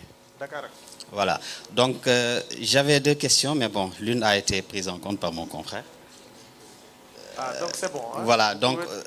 Mais bon, c'est juste une question destinée au ministre de la Justice concernant donc le président de la République, l'ancien président Macky Sall. On parle très souvent donc de lui par rapport donc à la haute cour de justice. Aujourd'hui, est-ce qu'on peut s'attendre réellement donc à cette donc je vais dire cette justice qui va s'enclencher autour de cet ancien président de la République? Alors, est-ce qu'on peut s'attendre réellement à une poursuite pour haute trahison, concrètement, de cet ancien président de la République? C'est destiné, bien évidemment, au ministre de la Justice, garde des Sceaux. Merci. Merci.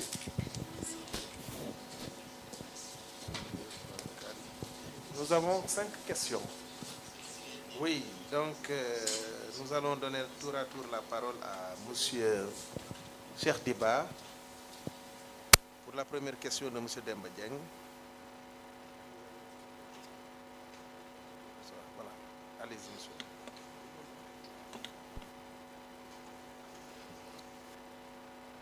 Merci beaucoup, mesdames, messieurs.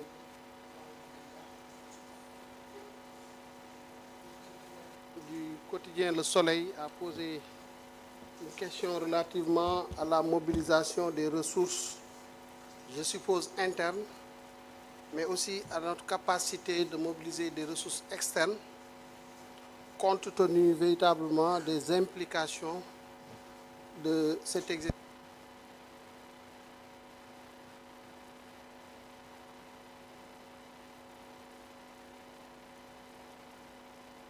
Interne, quelles sont nos stratégies d'amélioration de la mobilisation des ressources et par ailleurs, quelles stratégies d'endettement nous comptons mettre en œuvre pour juguler véritablement les implications et essayer d'irriguer notre économie et avoir les ressources nécessaires pour financer notre action publique.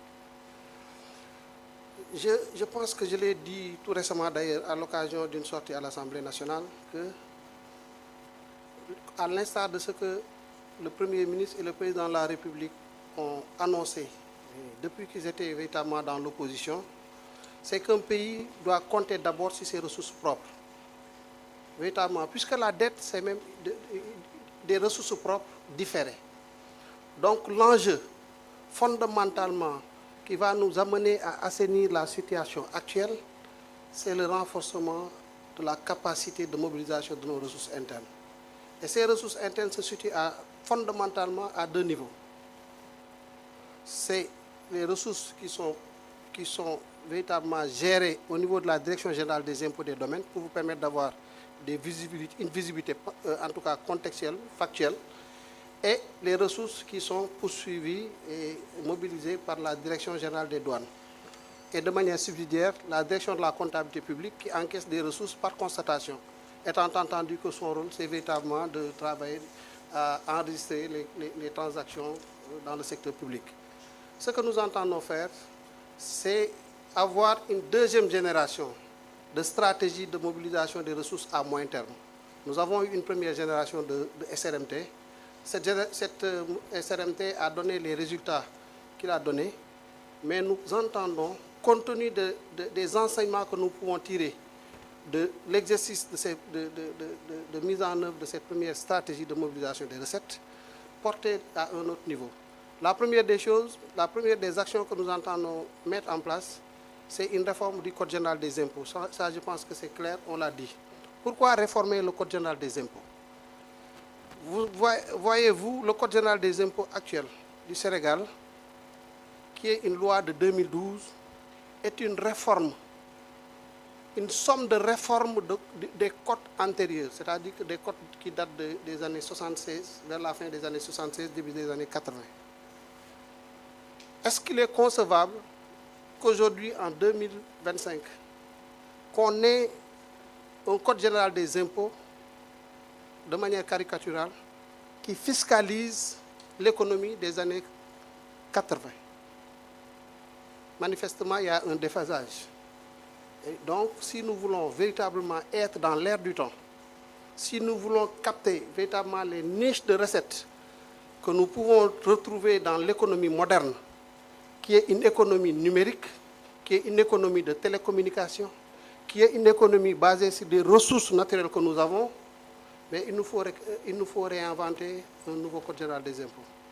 Et nous avons aujourd'hui stabilisé les termes de référence, élaboré une lettre de mission adressée au Premier ministre qui a donné avec ses équipes toutes les orientations requises afin que la Direction générale des impôts puisse dérouler cette nouvelle réforme du Code général des impôts.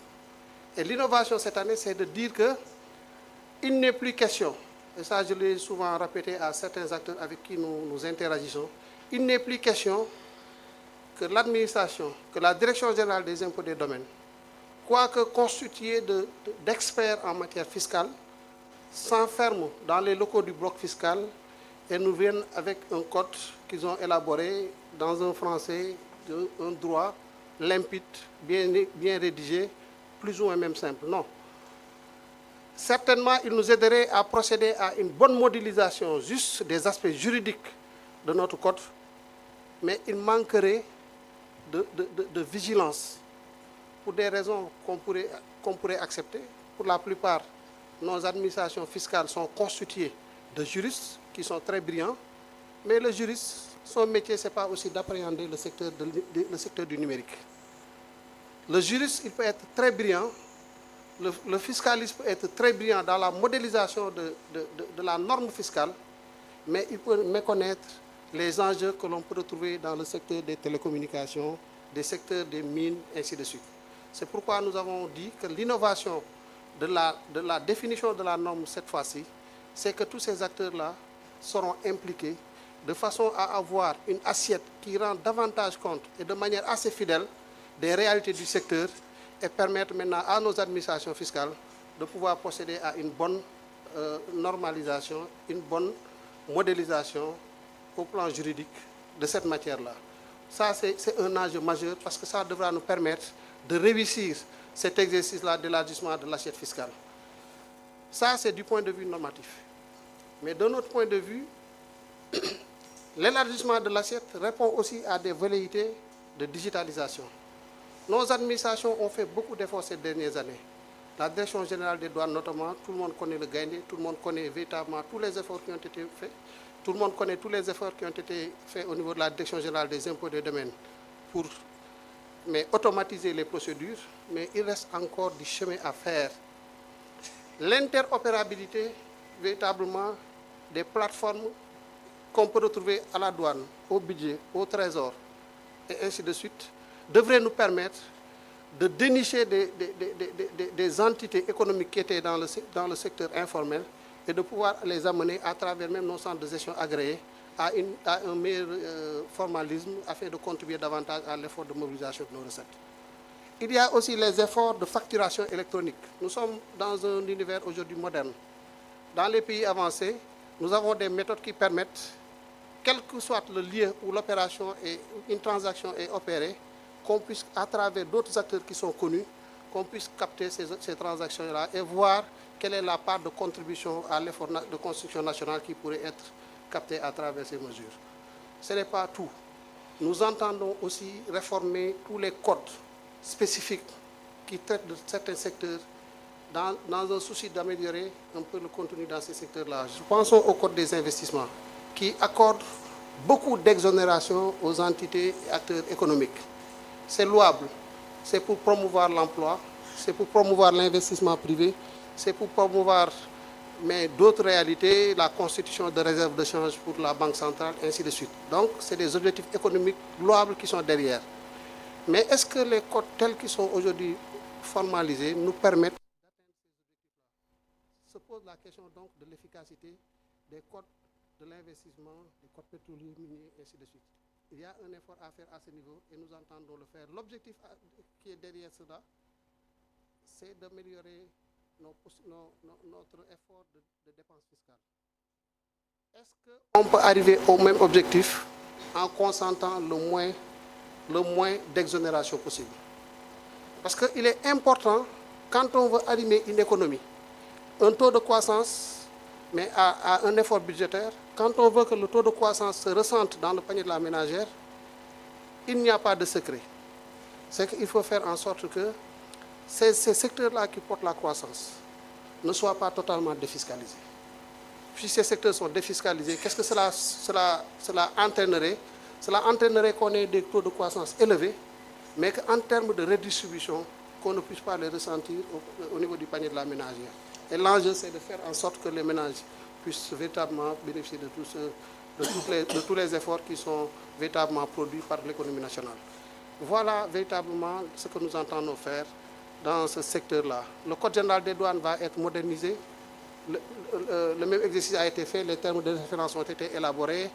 Les acteurs sont en train d'y réfléchir. Très prochainement, avec la mise en place des nouvelles équipes, comme vous l'avez suivi, on a porté de nouvelles personnes aussi à la tête de ces institutions.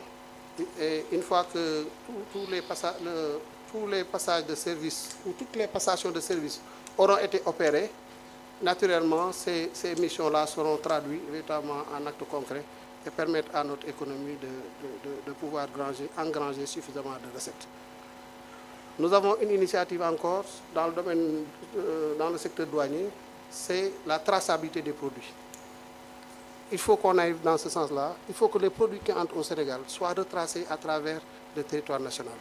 Parce que des fois, on peut déclarer un produit qui doit ressortir sous forme de réexportation, mais qu'on retrouve après sur le marché local et qui passe sans véritablement payer la contribution nécessaire au plan douanier. Voilà, en tout cas, sur la mobilisation des ressources internes, tous les efforts que nous entendons consolider pour pouvoir atteindre les objectifs que les autorités ont fixés au ministère des Finances et du Budget. Sur la question de l'endettement, je pense que très rapidement, la vision Sénégal 2050 apporte une réponse assez claire. C'est que aussi on ne pourra pas continuer à tout reposer sur le secteur public. L'économie, c'est vrai, c'est un secteur public fort, mais surtout en termes de régulation, en termes d'accompagnement. Ce qui fait l'économie, c'est le secteur privé. C'est au secteur privé de créer les emplois, c'est au secteur privé de créer de la ressource, de la valeur. Et donc, il faut qu'on arrive à transformer notre budget en une véritable opportunité pour le secteur privé et permettre à ce secteur privé-là d'avoir une assise solide pour pouvoir se projeter et capter d'autres réalités économiques à travers certainement le territoire national, à travers l'environnement régional, mais aussi à pouvoir compétir en termes d'efficacité et à capter toutes les opportunités qui s'offrent, même sur le plan international. C'est bien possible, nous avons ce qu'il faut, nous avons les opportunités, nous avons véritablement la matière grise pour le faire, mais il faut qu'on ait de l'audace et il faut qu'on arrive à transformer cette économie-là et à permettre à ce que ce secteur privé dans un horizon temporel très rapide, d'ici à la fin du premier quinquennat, que nous puissions transformer l'apport du secteur privé d'une contribution très faible sur les 3/3 de contribution au secteur de l'économie publique, qu'on puisse arriver à un secteur privé qui contribue à hauteur de 1/3 au moins et laisser les 2 autres tiers au secteur public. Voilà ce que nous entendons faire. Mais sur la dette, les opportunités que nous entendons saisir s'inscrivent dans le cadre de ce qu'on appelle la gestion active de la dette. C'est-à-dire que nous avons un stock de dette, comme l'a rappelé tout à l'heure le ministre secrétaire général du gouvernement, qui est très handicapant pour nos économies. Comment arriver à discuter avec nos partenaires techniques et financiers de façon à ce que la dette qui nous coûte très cher, qu'on puisse la reprendre et qu'on puisse retravailler son profil de maturité. Si la dette coûte cher et que nous devons la payer dans un horizon de 3 ans, qu'on puisse, mais véritablement avec les nouvelles opportunités qui s'offrent sur les marchés, qu'on puisse réacheter ces dettes-là par des dettes qui sont moins coûteuses et qu'on puisse transformer ou étaler sur un horizon temporel qui va au-delà de 5, 6, 7 ans, ce qui nous permet de libérer des marges de manœuvre. Si tous ces efforts-là sont réalisés avec la mobilisation des ressources internes, avec la rationalisation des dépenses publiques, nous allons voir que notre déficit budgétaire va aller en baissant, en empruntant une nouvelle trajectoire de consolidation budgétaire, comme nous le disons. La consolidation budgétaire, c'est arrivé à un taux de 3%. Ce faisant, le PIB augmentant avec la croissance, on voit une inversion de la courbe de l'endettement qui va effectivement nous amener dans un horizon raisonnable, soutenable, comme le disait le ministre de l'économie, à un taux de 70% ou inférieur à un taux de 70%, conformément aux critères de convergence de l'UEMOA.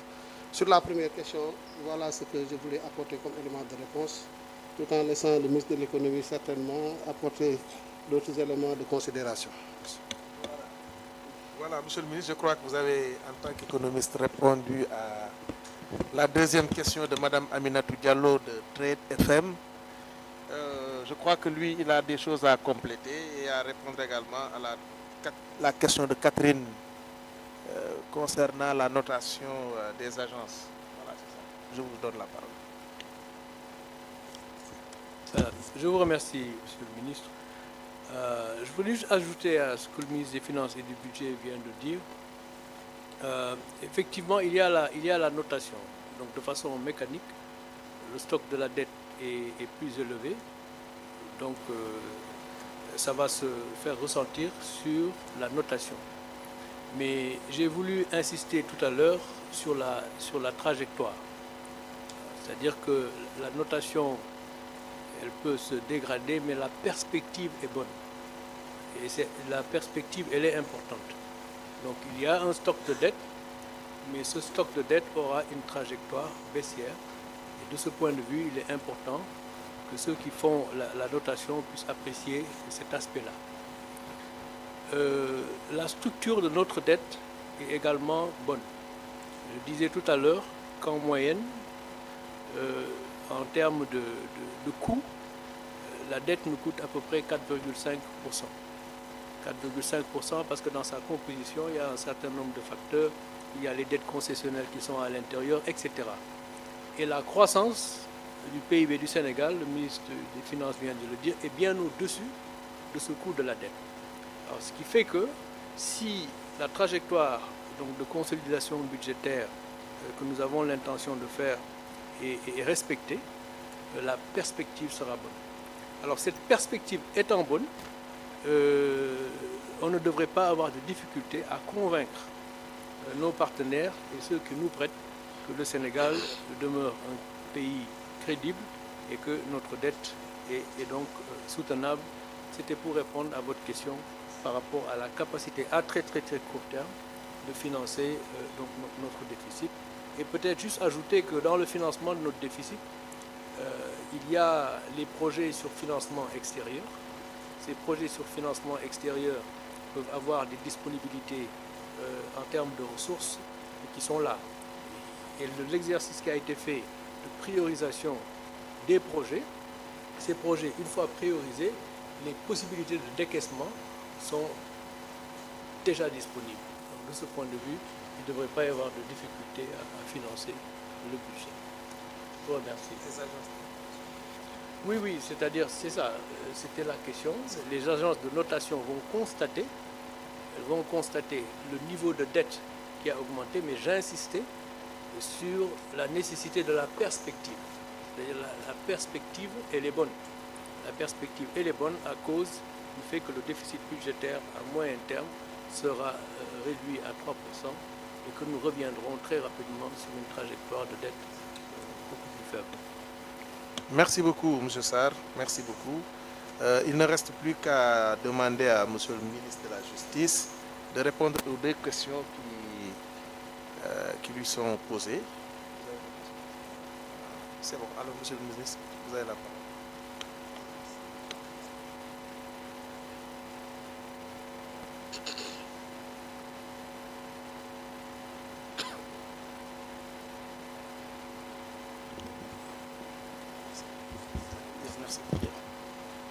La première question qui m'a été posée est celle de savoir s'il est possible d'avoir l'identité des ministres et DG susceptibles de faire l'objet de poursuites.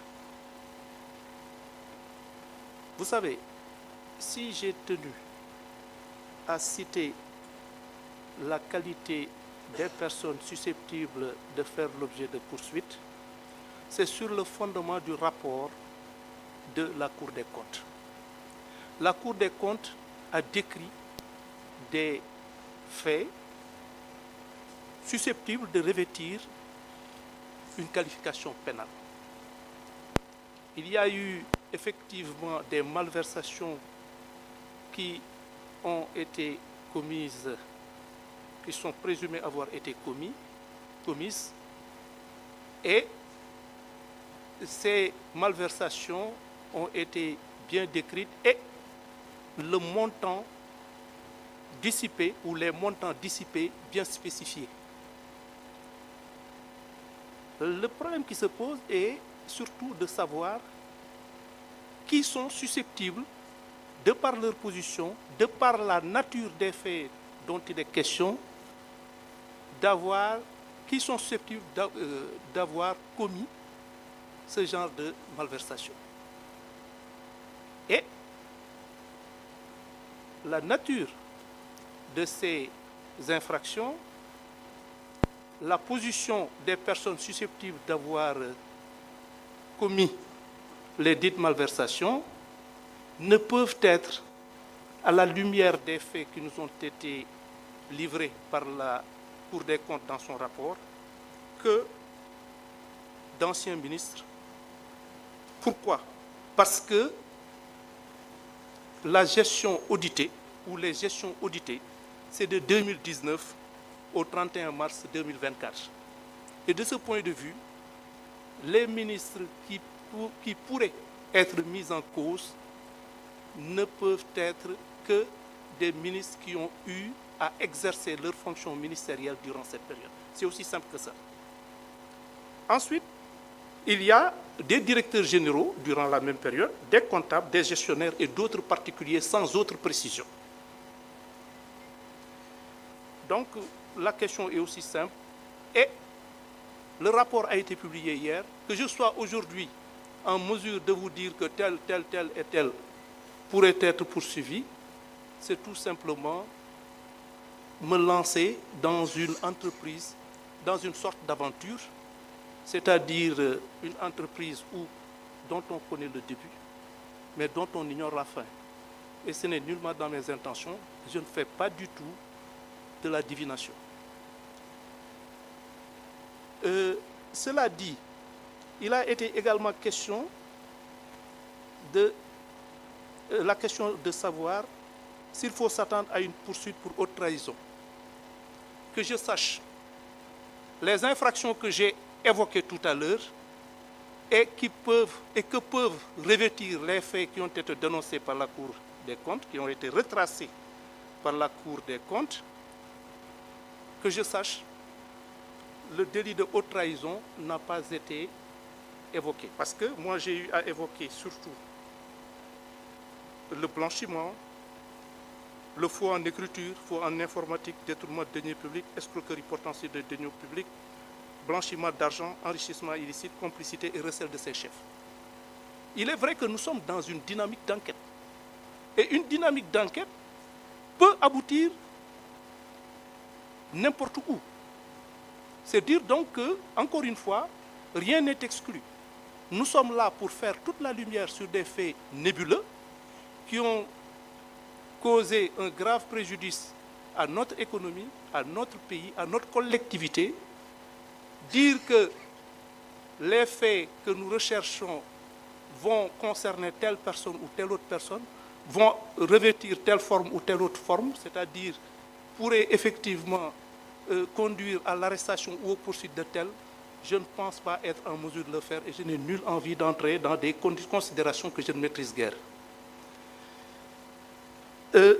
su may lay tontu léegi si li nga ma laaj si laaj bu jiitu bi ngay wax ni ndax mën naa la wax yan ministre ak yan DG ñoom la ñu war a topp su ma tontu woon si sa laaj bi si anam yi ngay xaar su boobaa nga war ma jàppe luxuskat ndaxte fi ma nekk nii moo di dama ñëw Cour des comptes def benn rapport wax ni def nañ nangam def nañ nangam def nañ nangam leeral ko lool ni nangam yooyu ñu def jalgati nañ nangami milliards yooyu li ma leen wax moo di ñi nga xamee ni anam yi nga xamee ni moom la ñu saytoo mbir mi waxe ko noonu ñi nga xamee ni ñii ñoo ko mën a def mooy ñii maanaam ay ministre yu fi nekkoon ndaxte jamono jooju ñuy wax moom mooy gestion wu de 2019 au 31 mars 2024 maanaam ministre DG comptable gestionnaire ñoo xamee ni ñii ci jamono yooyu ñoom ñoo nekkoon ci place yi nga xamee ni foofu la ñu nemmeekoo jalgati yooyu ñuy wax donc ñooñu dañ leen di saytu te su ma la waxoon tey jii diw ak diw la nga war maa ragal ndax man mii dañuy soog a tàmbali rek am yéene ubbi enquête boo xamee ni bii sax tàmbaleegul donc su boobaa su ma la waxee ni diw ak diw la nga war maa tam dëmm sax su la neexee voilà bon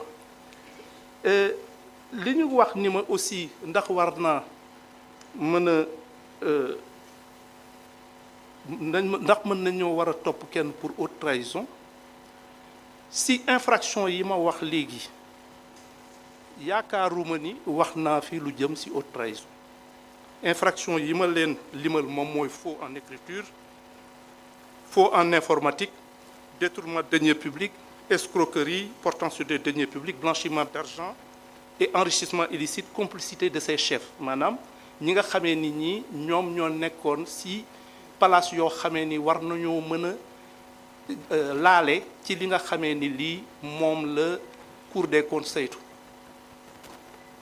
léegi nag enquête la enquête man xam naa si sama carrière ni di nga tàmbali benn enquête boo xamee ni lii ngay wër gis si loo xamee ni taxul woon a jóg moo tax su ma la waxee ni lii la ñuy saytu moom mooy ñi nga xamee ni Cour des comptes leeral na mbir mi nit ñi nga xamee ni def nañu jëfin yi nga xamee ni ay jalgati la si anam yii lañ ko defee te lii la luubal nañ loo xamee ni ay milliards yoo xamee ni lim bi itam wax nañ ko léegi liggéey bi nga xamee dañ koy def ñoom yombalal nañu ko loolu la ñuy toppat seet ñi nga xamee ni ñan ñoo nekkoon si ay palaas yoo xamee ni war na leen mën a may ñu def lii nga xamee ni lii tey jii moom la ñuy tawat war a di saytu ñan ñoo ko def su topp leen ak teg leen njaru yoon jaadoo ñu def ko te jàpp naa ni mbir mi tëdd na tëdd boo xamee ni bii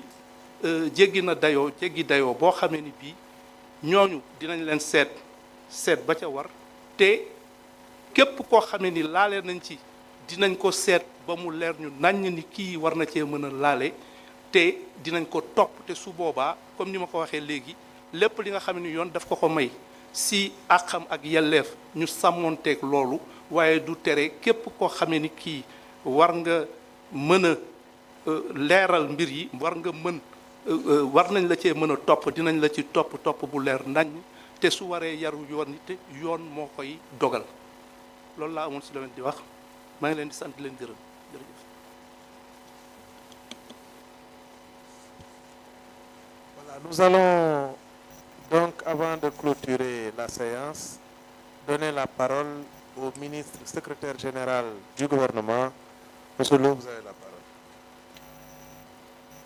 Jërëjëf monsieur le ministre porte-parole du gouvernement ci laaj bi suñu mbokk Bloomberg bi laaj dafa dellu si ci li ñuy wax agence de notation ndax loolu day faral lu muy ñëw mooy ne yéen a dugal seen bopp mënoon ngeen a def lii agence de notation yi biñ ko defee mois de septembre wax ko Sénégal agence de notation yi koy topp kenn moo ci ñëw ne ko man danaa la defal lii danaa la defal laa wàññi te mooy li may wax rek yéen ñëpp yéen a ngeeg seeni njaboot ci kër ga ñun fi mu toll suñu note mën na ne ñu ngi ci 13/20 moom lañ ñuy noté fi mu toll bu dee 20 ñu ngi 13 dëkku Afrique yi ñi ci am 13 dañ leen doon wàññi dëkk Afrique yi ña ca ëpple lu ñuy am du weesu 14 donc ñu ngi ci diggante 12 ak 13 kenn ki ban waxee 26 septembre dafa ñëw am lu mu ci wàññi maanaam moom dem na ne nekkatu leen 13 dañ leen di yóbbu 12 te pourtant leen waxoon lu garaaw la lii ñu waxaat ñoom danañ ko saytu waaye ñoom sóoraale woon nañ déjà ne lii war a xew na ba pare te ñoom lu ci bëri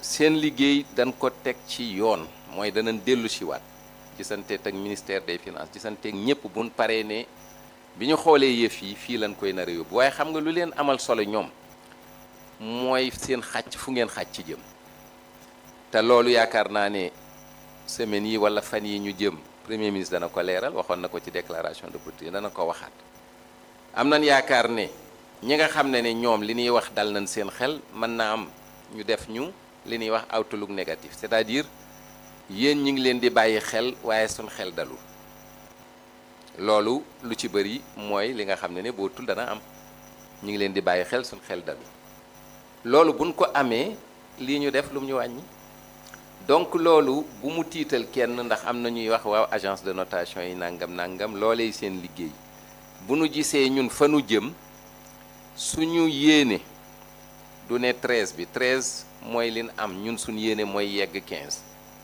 incha allah te mën nañ fa yegg 15 sur beneen bi ministre bi junj na ko mooy ne waxtaan wi booba ba léegi mi ngi continuer ak FMI Fonds monétaire international ak Banque mondiale ma fàttali ko actionnaire lan ci ñooñu actionnaire lan fa mu neex leen mu naqari leen danañ continuer waxtaan ba nu demee Washington waxtaan ak ñoom waxtaanu gu xóot lan am ak ñoom ndax nee nañ leen defuñu lii pour yéen suñ bopp tax ñu koy def ministre bi commencé ne waxaat ak ñoom danañ dellu si bu nu dellu si li ñuy wax misreporting mooy ne waxu leen li am ban demee octobre avril bi octobre dañ ne leen déedéet waxuñu li am ñun ñoo ñëw wax leen li am danañ dellu si ñoom am nañ procédure misreporting loolu moom mooy ñi fi nekkoon waxuñu woon dëgg kon nu ñuy def ak yéen nu ñuy def ak yéen waxoon naa ko ci benn émission ñett la rek ñoom ci seen règle benn fay leen ñu li ngeen ñu yoreel lépp loolu xel xalamu ko duñ ko def ñemewuñ ko ñaareel ba dañ leen di suspendre du ngeen ñëwati ci ñun loolu tamit lëngoo neex na lool waaye nag koo bàyyi sa morom mu dem ak i mbaggam ñetteel bi mooy ñëw leen ñu toog waxtaan yan mesure ngeen bëgg a jël ñun lan lañ leen wax moom la leen premier ministre wax chaque fois man duma xaar FMI wax ma li ma war a def pour sama njariñu askan mooy ne lépp lu ñu FMI nar a wax ñun def nañ ko déjà ci projet bi ndax lu mu lay wax d'habitude demal yokk say kii fexeel ba am ressources yu bees wàññil say dépense naa nga def nañ ko ba pare incha allah ñoom bu ñu defee seen procédure misreporting ñu ñëw toogaat waxtaan am nañ yaakaar ne monsieur le ministre des finances xam naa ne yow ak say équipe am nañ yaakaar ne mois de juin incha allahu du ñàkk ñu mën a demaat conseil d'administration FMI ñu commencé waat ak ñoom liggéey ndax ñoom seen njariñ lenn rek la àdduna bi képp ku bëgg a bëgg a liggéey ak Sénégal mënul ñëwal boppam FMI ñëwal ñëpp bu paree xaatim ne ñii lii te moom li muy faral di xaatim ñun bind nañ ko déjà ci rapport Cour des comptes ñoom koy xanaa ñëw toog ñu waxtaan wax leen ñun fi ñu bëgg a dem nan lañ fa bëgg a demee te waxuñu ko pour ñoom dañ koy wax ñun liñ bëgg a def mun paree sunu fekkee ne neex na président de la République ak premier ministre ñu defaat ak ñoom programme la ca tegu ñun li ñu gën a intéressé mooy Sénégal yi ndax programme bi day tax rek li nga xam ne yoruñu ko ku ñu bëgg a ñëw mottalil ñu ko ñëw mottalil ñu ko dalal xelu Sénégalais yi bari na ñu leen di tiital ci agence de notation ak Fonds monétaire international amul benn yoon bu nu jógul ji waxtaan ministre bi mi ngi wax ak ñoom depuis rapport bi génn incha allahu semaine yi di ñëw da ngeen leen fi dégg ñu ñëw tënk li ñuy tënk continuer suñu liggéey defuñu ko pour FMI defuñu ko pour Banque mondiale li tax ñu def ko jubal jubbanti gi ak def transformation systémique Sénégal looloo tax ñu koy def loolu laa ci bëggoon a yokk. jërëjëf monsieur le ministre des finances am na benn précision bu ndaw bu mu bëgg a apporter rek balaa ñuy tëj. Merci beaucoup, monsieur le ministre, porte-parole du gouvernement.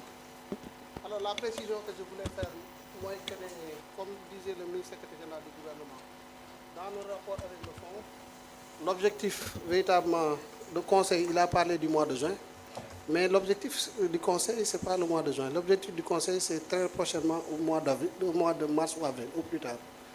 Le mois de juin, c'est pour la négociation d'un nouveau programme. Voilà, c'est ça. Le nouveau programme que nous devons dérouler avec le Fonds monétaire, nous avons pour objectif, pour ambition, de le boucler au plus tard à la fin du mois de juin et de procéder à un décaissement avec la Banque mondiale dans le cadre de l'appui budgétaire durant cette période-là. Nous avons les ressorts pour y arriver.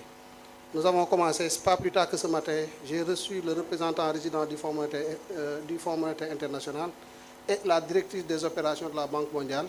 L'idée est de ne pas perdre de temps, de commencer, d'adresser la situation, de définir les prochaines étapes et qu'au plus tard, avant d'aller aux assemblées annuelles d'avril du Fonds monétaire de la Banque mondiale, que nous puissions définitivement régler la question du passage en conseil d'administration et profiter du mois de mai, peut-être mi-juin, pour définitivement adresser le nouveau programme qui nous permettra d'assainir nos relations avec tous les autres partenaires techniques et financiers.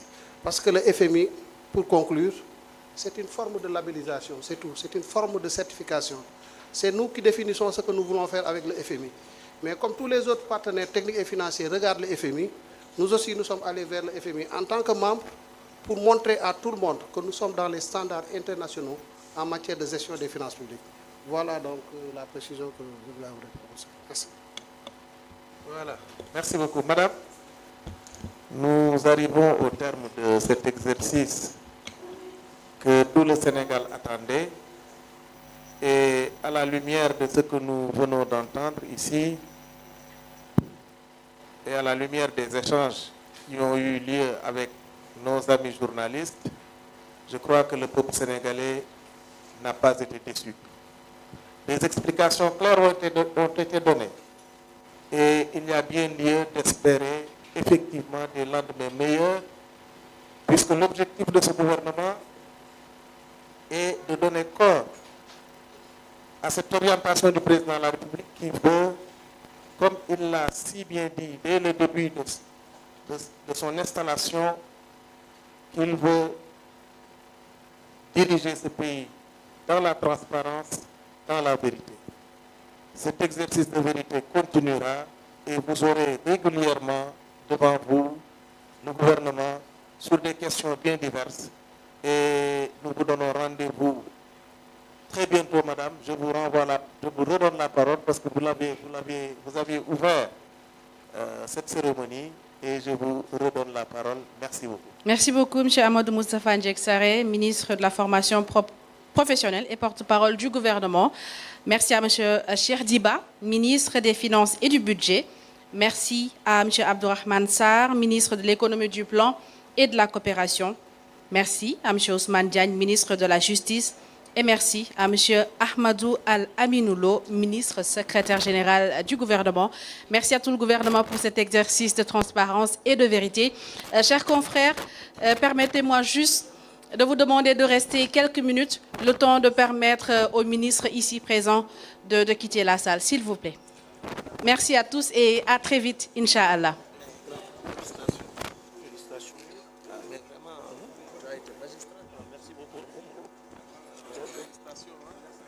Merci.